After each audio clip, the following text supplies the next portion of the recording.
tonight's dinner, some hamburger meat, some of these cheese slices. Just put it wherever you want.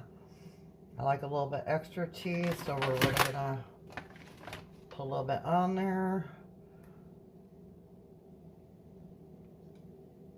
Cooked.